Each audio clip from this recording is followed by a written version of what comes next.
In this instance, I chose the wrong words in my analogy of the situation.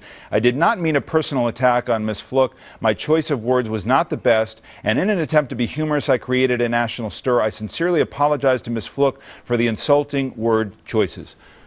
How much damage has this done?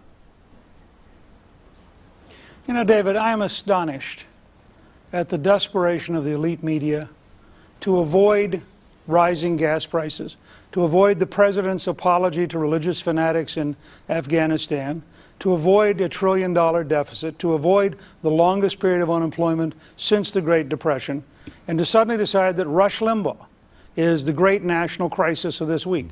There's no debate about access to contraception. There is a debate, which Cardinal George of Chicago has pointed out, is a war against the Catholic Church. You do have this weird situation where President Obama apologizes to Islamic extremists while waging war against the Catholic Church. That's the language, by the way, of the Catholic bishops.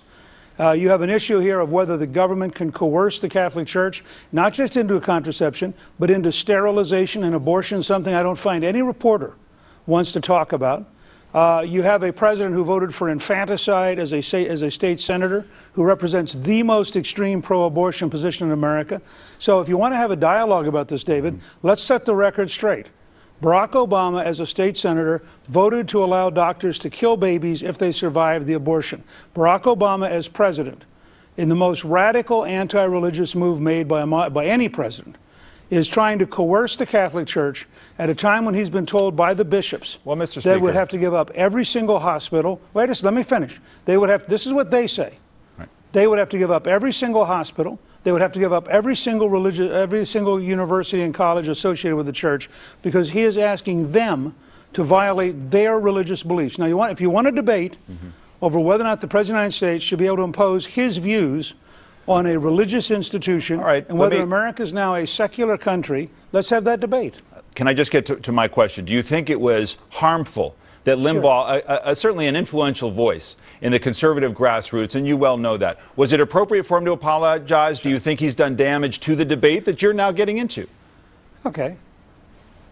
Look, I think it was appropriate for Rush to apologize. I'm glad he apologized. Do you think the president owes an apology to all the men and women in uniform who he, frankly, abandoned when he apologized to religious fanatics in Afghanistan? What's your opinion, David? Well, should the president have apologized to the men and women in uniform that he abandoned? Well, I'm going to continue with my question. If you want to get into a discussion about apologies, I'm happy to discuss it. So my question, though, is you want the other side to appreciate your view, which is that this is a religious liberty question at the heart of this access to contraception. Can you appreciate the view of those who disagree with you that this is an attack on women's rights? That's their view. Reproductive rights, access to contraception, and in the extreme that it's some sort of war on women. Do you appreciate that view at all? Okay, wait. Nobody's blocking anyone from having access to contraception. No one. The young lady who testified can get access to contraception. Nobody said she couldn't.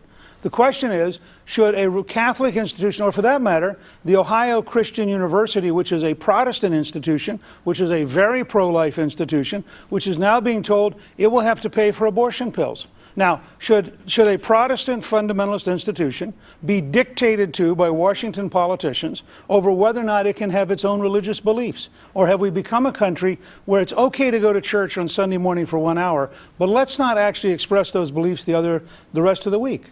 I mean, I think this is the most fundamental assault on religious liberty in American history, despite every effort by the elite media to distort what it's about. It's not about access to contraception. People who want to can get access to contraception every day.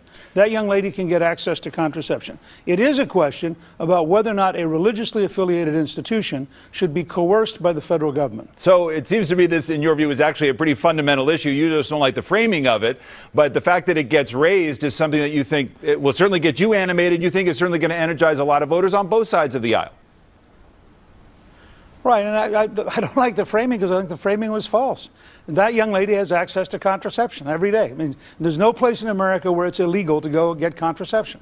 What the question is should a religiously affiliated institution be required to provide abortion pills? Should they be required to provide sterilization? Remember, the Obama rule was a lot more than just contraception. And by the way, Mitt Romney was on the wrong side of this issue in Massachusetts, where he instructed that Catholic hospitals would be required to issue abortion pills against their religious beliefs. So this is a very serious fundamental fight about religious liberty. Okay, fair enough.